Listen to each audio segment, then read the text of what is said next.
পুরুলিয়া জেলার বাঘমুন্ডি বিধানসভার মণ্ডল 4 বিজেপির পক্ষ থেকে হর ঘর তিরঙ্গা কর্মসূচি নিল বাঘমুন্ডিতে। বুধবার বাঘমুন্ডির ঘোড়াবাধা থেকে সিন্দ্রি হাটতলা পর্যন্ত পায়ে হেঁটে দীর্ঘ 150 ফুট জাতীয় পতাকা নিয়ে তিরঙ্গা যাত্রা করল মণ্ডল 4 বিজেপির নেতাকর্মীরা।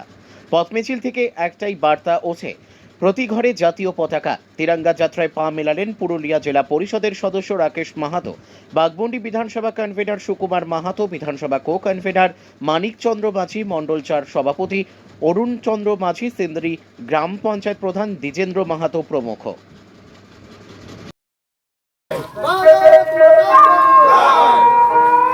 भारत माता के जय जय हिंद।